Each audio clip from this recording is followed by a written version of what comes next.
I found the envelope at 11:42 on a Tuesday night. While the dishwasher groaned through its rinse cycle and my wife slept upstairs like nothing in our life had changed. I wasn't snooping. At least that's what I told myself. I was looking for a dry cleaning ticket for my navy suit, the one with the loose button, and I remembered she sometimes tossed receipts into the drawer of her vanity. The drawer was locked. That should have stopped me. It didn't. The tiny key was in her sewing box, tucked under a paper packet of needles. My hands were shaking so badly I dropped it twice. Inside the drawer was a cream-colored envelope with my full name written across it in my wife's neat handwriting. Beneath it were copied bank statements, insurance forms, and a photograph of a man I had never seen before. On the flap, in blue ink, she had written Thursday, 3 o'clock. Don't tell him yet. Before that night, I would have told anyone Mara and I were fine. Not perfect. We weren't the kind of couple who held hands in the grocery store or wrote long anniversary posts online. But fine in the sturdy way an old house is fine after 26 winters. A few cracks, a door that stuck when it rained, still standing. Our routines were so familiar they felt like furniture. I made coffee at 6:15 because Mara said mine was stronger. She always left the last inch in the mug because she never finished anything hot. I read headlines at the kitchen table while she stood barefoot by the sink, scrolling through her phone. You want eggs? It asked. Toast is enough. It's never enough. You say that like you're my doctor. Then she'd smile, and the day would seem to lock into place. Our daughter, Leela, had left for college that fall, and the house had gone quiet in a way I hadn't prepared for. Her bedroom door stayed open. No backpack by the stairs. No music thumping through the ceiling at midnight. Every few weeks she texted me something practical. Dad, bookstore charged more than I thought. Can you send $80? It'd send $100 and tell her to eat something green. She'd reply with a thumbs up and a picture of noodles in a paper bowl. Mara missed her harder than I did. It'd find her on the sunken end of the sofa, the cushion shaped to her hip, watching old videos on her phone. Leela with missing front teeth. Leela in a soccer uniform. Furious because I forgot orange slices. She's not gone, I said once. Mara locked the screen too fast. I know. That was the first thing I pretended not to notice. After her mother got worse, Mara drove across town more often. A medication schedule was taped to our fridge with a yellow plumbing company magnet. Every tiny box checked in her careful writing. Morning pills, blood pressure, evening drops. Your mom okay? It asked when she came home late. She was anxious. You want me to come next time? No? She gets embarrassed. That made sense. Aging was full of small humiliations. Then came the password on her phone. She said the bank app required it. Then a new perfume, sharper and cleaner than her old one, like rain on concrete. She said the old scent gave her headaches. One night at dinner, her phone buzzed 3 times beside her plate. She looked at it, went still, and carried it out to the back porch. Through the window, I saw her under the porch light, one arm wrapped around her stomach. When she came back, I asked, "Everything all right?" "Just Mom," she said. I nodded, because nodding was easier than admitting her face looked nothing like it did when her mother called. That was how our marriage worked by then. Not with lies, exactly, with allowances. Little spaces we gave each other because after so many years, pressing too hard felt rude. I had my basement radio and old boxes of tax returns. She had errands, late calls, her mother's needs. At night, we brushed our teeth side by side. Sometimes she touched my shoulder as she passed in the hall. Just the fingers, barely there.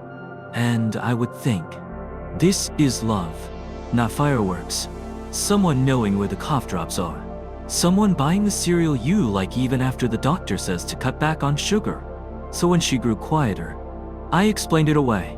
When she stayed up after me, I told myself she needed time alone. When I heard her crying once in the laundry room, I stood outside with my hand lifted, then lowered it. A decent husband, I thought, gives his wife privacy. I didn't know silence can look a lot like trust from the outside. And I didn't know how quickly trust can turn once your own name is written on an envelope you were never meant to find. The first thing I noticed was the smell. Mara's car usually smelled like old coffee, hand lotion, and paper grocery bags.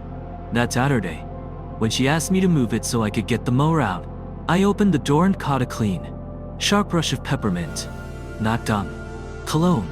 I stood there with the keys hanging from my finger, already feeling foolish. Her driver's seat was farther back than usual. Mara was 5'4" and drove close to the wheel. The passenger seat was lean low, like someone had been stretched out there, comfortable. I told myself there were explanations. A co-worker, a neighbor, someone from church.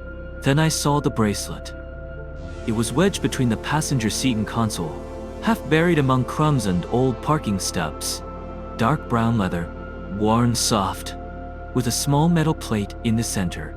I lifted it into the morning light. 3 letters were engraved there. R. C. B. Not mine. Not anyone in our family. For a second, the driveway went silent. No birds. No mower waiting in the garage. No traffic from Birch Street. Just my breathing. Loud and uneven. The bracelet felt too personal to be nothing. Too close to skin. I sat in the driver's seat with it in my palm, staring until a grocery bag rustled behind me. 2 canvas bags were still in the back. One tipped sideways, a red onion pressed against a cereal box. I reached back to set it upright, mostly to give my hands something to do. That was when I noticed the receipt tucked in the cup holder beneath a folded napkin. Harbor Finch. I didn't know the restaurant. The address was across the river, nearly 40 minutes away. 2 dinners, 2 coffees, 1 slice of lemon cake. Thursday, 8/17. The same Thursday Mara had come home at 9:30, rubbing her neck, saying her mother had fought her about taking pills. The open door chime began to ding. It sounded like an accusation. Inside, Mara was at the kitchen sink rinsing strawberries. Sunlight caught the silver at her temple. She looked so ordinary it hurt. Whose R? C. B. I asked. Her hand stopped under the faucet. Water splashed over the berries. What? I held up the bracelet. This was in your car. She turned the water off slowly. Oh, that. Yeah, that. It belongs to someone from work, she said, reaching for a towel. I said I'd bring it back. Mara worked part-time at the community literacy office. Mostly retired teachers, college interns, people who brought banana bread to meetings. A man from work leaves his bracelet in your passenger seat. He was with a group of us. It must have fallen off. A group. Yes. I unfolded the receipt on the counter. Was the group at Harbor Finch? 2? The color rained from her face by degrees. It was a meeting. She said, You told me you were at your mother's. I stopped there after. You said you were there all night. Mara twisted the towel between her hands. I didn't want to get into it. Into what? For 1 second, I thought she might tell me. I could see something behind her eyes, heavy and alive. Instead, she whispered, Please don't make this bigger than it is. My throat felt scraped raw. How big is it, Mara? She smoothed the towel flat beside the sink. The strawberries sat between us, brightened, wet, and untouched. It's complicated, she said. I set the bracelet on the counter. The little metal plate clicked against the granite. Mara flinched, and that sound stayed with me all day. That night, I did something I had always believed belonged to other men. Small men, bitter men, men who couldn't stand not knowing. After Mara's breathing settled into that uneven rhythm she had when she was really asleep, I went downstairs in my socks. The microwave clock blinked 12 o'clock p.m. From the power flicker at dinner, the dishwasher hummed. The ice maker dropped cubes like little verdicts. I opened the junk drawer and took out the spiral notebook where I kept mower blade numbers and paint codes. Then I hid it behind the lawnmower manual on the pantry's bottom shelf. The first entry shamed me before I finished writing it. Tuesday. Left 7/18. Grey cardigan, said pharmacy. Returned 9/6. Hair damp. Peppermint smell. I stared at the words until they looked like someone else's handwriting. In the morning, Mara made toast and put extra butter on mine. The way she did when she was distracted. She stood barefoot by the counter, reading something on her phone. Coffee is fresh, she said. Thanks. She smiled, but the tired part of her face did not move. That was what hurt most. She washed cold. She folded my shirts without being asked. She bought the Los Odion soup I pretended to like. Once, passing my chair, she touched the back of my neck and said, "You look worn out." Her kindness felt like pity. I started noticing everything. Curtain jacket on the kitchen chair. One sleeve inside out. Foundation on the collar. A parking stub deep in the pocket. Too crumpled to read except for the time 3:42 p.m. The same afternoon, she said she'd been sorting old photos at her mother's apartment. I didn't confront her. I told myself I was waiting until I could speak calmly. But I wasn't calm. I was collecting little injuries and arranging them in rows.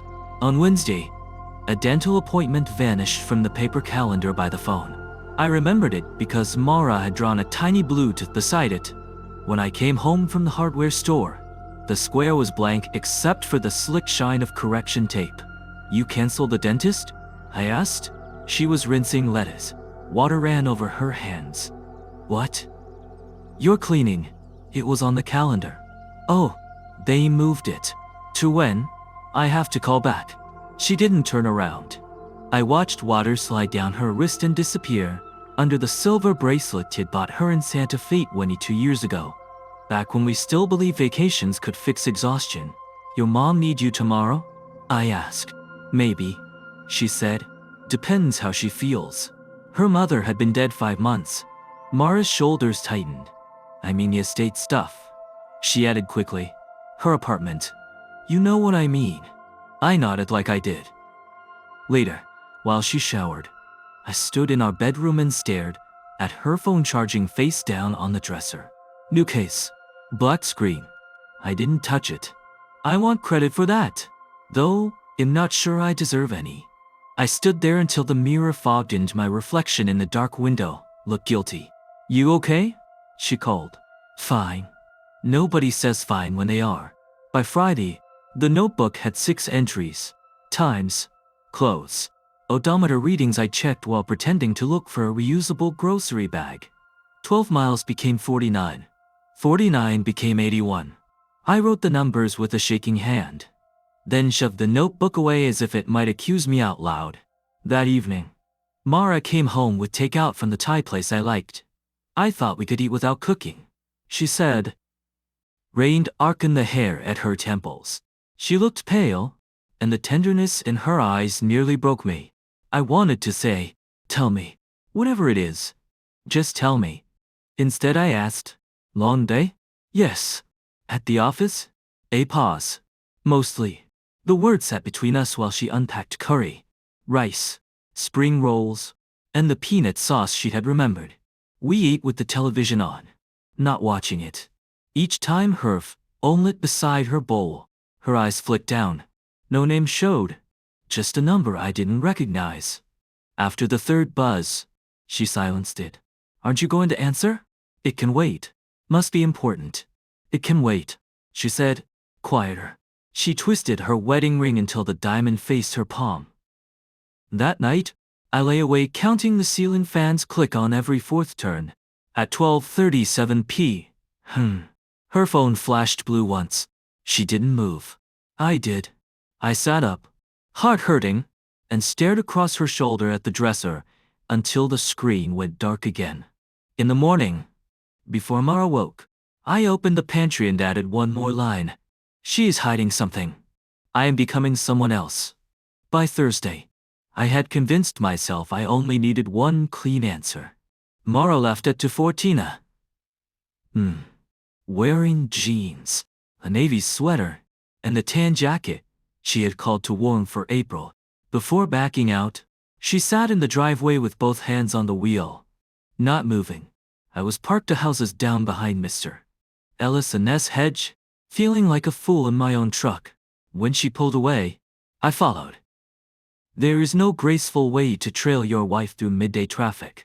I stayed 3 cars back past the grocery store, past the bank, past the turn she would have taken toward her mother's assisted living place. She kept going. 20 minutes later, she turned into the lot of a small private hospital on the edge of Briarwood, the kind with fresh mulch around the sign and tinted windows that made sickness look expensive. I circled once and parked behind a white van with a dented bumper. Mara's car was near the front. I could see her through the windshield. She was getting out. She was crying, pressing the heel of her hand beneath each eye like she was angry the tears had come. Something in me softened. Then a man walked out. He was older than us, maybe late 60s, tall and narrow, with silver hair combed straight back. He wore a dark coat, though the day was mild. Mara got out fast and crossed the pavement straight into his arms. I stopped breathing. It was a polite hug. She put her face against his chest, and he wrapped both arms around her, like he had been waiting years. One hand moved slowly over the back of her head. When they separated, he said something I couldn't hear. Mara shook her head. He touched her cheek with the back of his fingers. Tender. Familiar. She closed her eyes. That was when my mind made its decision. Not because of the bracelet or the restaurant receipt. Because my wife stood in a hospital parking lot with another man's hand on her face. And she leaned into it like it was home. She reached into her purse and took out a large manila envelope, the same kind I had seen in her drawer. He didn't open it. He only stared at it. Then at her. His mouth trembled.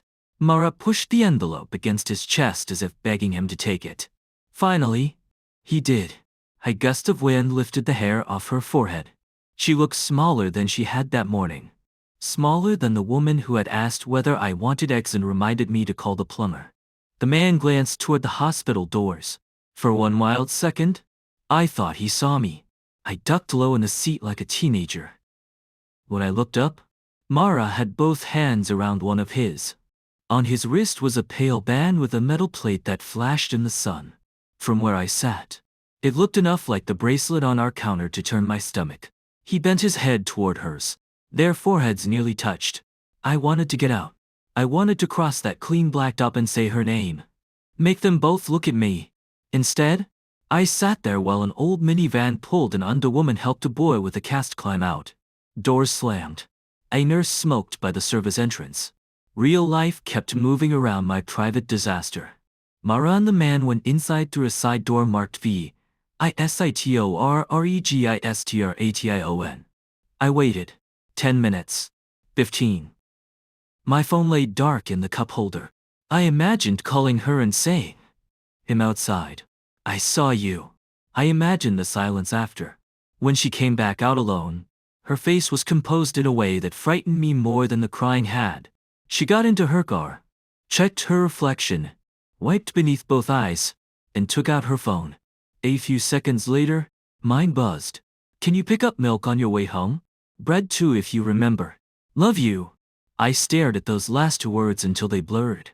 Across the lot, my wife started her car and drove away, as if she had only stopped to mail a letter. I did not follow her home. I opened the glove compartment, found an old gas receipt, and wrote on the back with a pen that barely worked. Hospital? Older man. Envelope? She let him touch her face. The ink skipped on the last word. I folded the receipt and put it in my shirt pocket like evidence. Like proof. Like a weight I deserved to carry. I made it until Sunday before the thing inside me broke. Mara was in the laundry room, folding towels while the dryer hummed behind her. A basket of my work shirt sat warm at her feet. She smoothed one sleeve with the same patient motion she had used for 26 years. That was what did it. Not the miles. Not the phone. Not the hospital. The shirt. I stood in the doorway and said, "Who is he?" Her hand stopped. For a second she didn't turn around. Something metal tapped inside the dryer, steady as a clock. "Who is who?" she asked. "The man at Briarwood." Her shoulders dropped. I stepped in.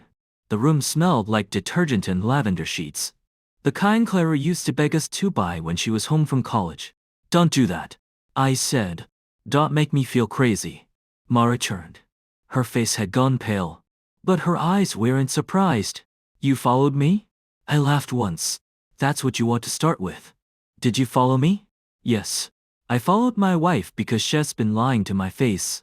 That's not fair. Fair? I pulled the gas receipt from my pocket. The paper was soft from being handled too much. You met him at a hospital. You gave him an envelope. He touched your face. Then you texted me to buy milk. Her eyes flicked to the receipt. Heaven. No. I found the bracelet in your car. I found the restaurant receipt. You changed your password. You take calls on the porch like I'm some stranger renting a room here. She closed her eyes. That small motion poured gasoline on everything. So it's true. No. Then tell me. Silence. The dryer buzzed kept buzzing until it finally quit. Outside, a dog barked twice and stopped. Mara pressed one hand against her stomach like she was holding herself together. I can't, she said. Two soft words. Almost kind. They landed like a lock turning. I looked down because I didn't trust my face. A loose thread hung from one of my cuffs in the basket. I remembered her clipping threads from my jacket in the church basement the day Clara was baptized, whispering, "Stand still. You look like a nervous girl." I remembered believing love meant nobody had to hide. You can't, I repeated. It isn't what you think. You don't know what I think. I know enough.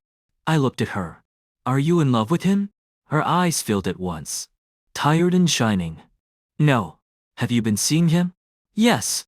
The room tilted. She reached for me. I stepped back, hitting the basket with my heel. Towels slid onto the floor between us. Don't, I said. I'm trying to protect. Who? Him? Yourself? You. Anger rushed up so fast it scared me. I pointed at my chest. Don't you dare make me the reason you lied. Don't stand in our laundry room after sneaking around and tell me this was for me. Her face crumpled, but she didn't defend herself. I wanted to tell you, she whispered. When? After you drained the account? After you got caught? After Clara found out from somebody else? Her head snapped up. Leave Clara out of this. There it was fear. Not guilt. Something deeper. I saw it. But I was too hurt to understand. What does our daughter have to do with him? Mara's lips parted. For one breath, I thought she would finally tell me. Her wedding ring flashed under the light as she wiped her cheek. Then she shook her head. I need a little more time. I stared at the woman who knew my coffee, who had sat beside me through my father's funeral, who still bought the cereal I pretended not to like. She looked like my wife. She sounded like a stranger. No, I said.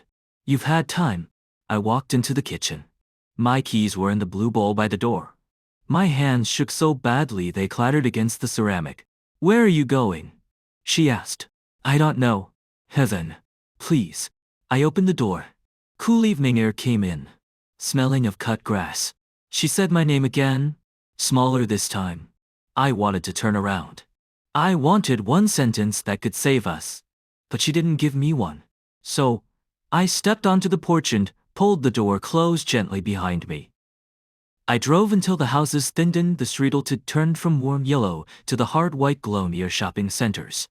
I ended up in the parking lot of a closed hardware store, engine running, both hands locked on the wheel. For 26 years, I had been the man who came home. That night I sat under a buzzing light with a receipt in my pocket, like a fool's badge and nowhere to put my anger. My phone rang at 9:17. Clara. I watched her daughter's name pulse on the screen until it nearly went to voicemail. Then I answered and tried to sound like myself. Hey, sweetheart. Dad? Her voice was thin. Too careful. Are you with Mom? My throat tightened. No. I paused stretched between us. I heard traffic on her end. A door chime. Someone laughing far away. College noises. Life noises. She called me. Clara said. She was crying. I closed my eyes. Did she tell you why? No.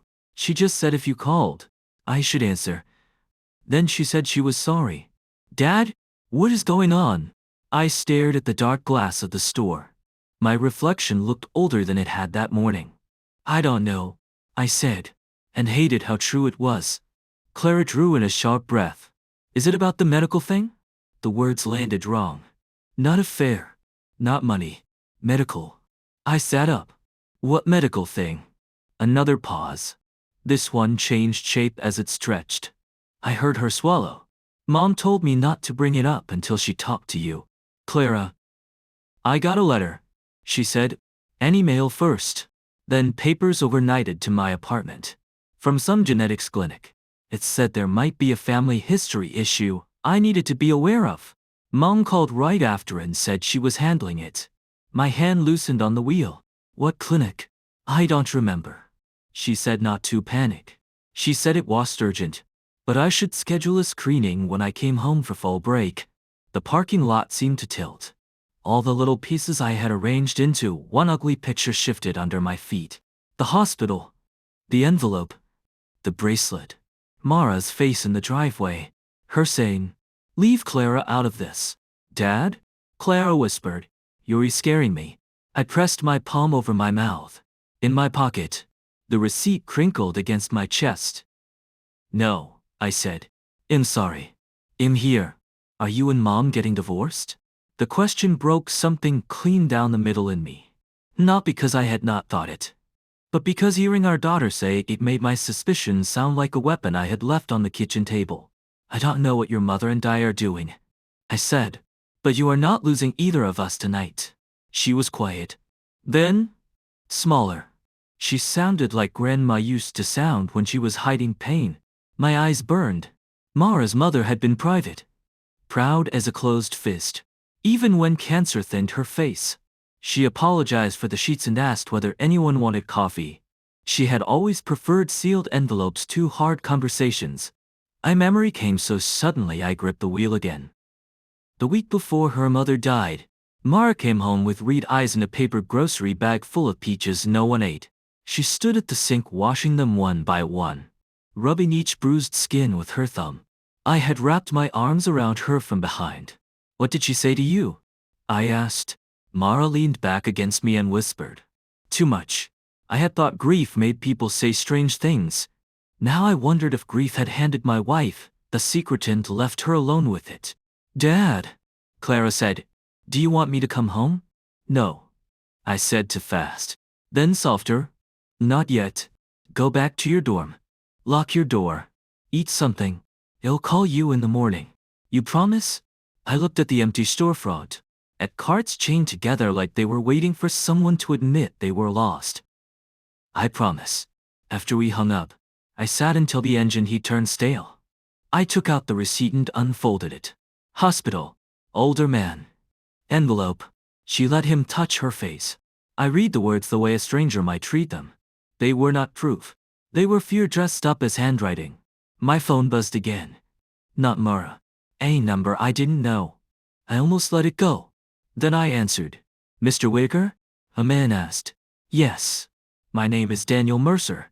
I'm sorry to call this late. Mara gave me your number weeks ago, but asked me not to use it unless things changed. The lot went dead quiet around me. I don't want to make trouble in your marriage, he said. His voice was older. Strained, careful, but your wife shouldn't have to carry this by herself anymore. My mouth went dry. Who are you? He was silent for one beat. Then he said, I'm her brother.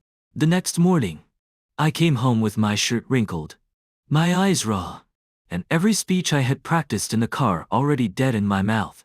Mara was at the kitchen table, both hands around a mug she hadn't touched. The house looked exactly the same, the blue bowl by the door, Clara's graduation photo on the shelf, the dish towel folded over the oven handle. But something in it felt altered. Like even the walls were waiting to see what kind of man I would be. Mara looked up. I talked to Daniel, I said. Her face tightened, but she didn't cry. I pulled out the chair across from her. The legs scraped too loudly. I'm sorry, I said. She watched me carefully, as if apology was only a word until I proved it had weight. I'm sorry for following you. for keeping notes like you were a suspect, for turning every receipt and phone call into evidence before I ever asked you the right question. My voice cracked. I hurt you while telling myself I was the one being hurt. Mara looked down at her mug. Her thumb rubbed a small chip in the rim. You did? She said. No shouting. No cruelty. Just the truth. Which somehow ended harder. I know. For a while, we listened to the refrigerator hum. Outside, a lawn mower started down the block, then stopped again. I should have told you, she said quietly. I kept waiting for a better time. After Clara's exams. After Danielle's next appointment. After I understood what the doctors were saying. She shook her head. Then the secret got too big, and I started protecting it more than I was protecting us. I wanted to reach across the table. I kept my hands folded. Why didn't you trust me? Her eyes filled, but she held my gaze. Because my mother made me promise. Because Daniel was scared. Because Clara might need testing. And I didn't know how to say that without changing her whole life in one phone call. She breathed in unevenly. And because I was ashamed, not of him, of the fact that my family had buried a person. That sentence sat between us like a locked box.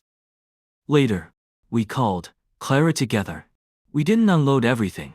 We told her there was family medical history we had just learned.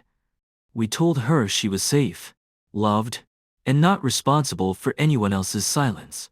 We promised the truth would come in pieces, but it would come from us. Her voice shook. So did mine. Are you and Mom okay? She asked. Mara looked at me. I said, we're trying.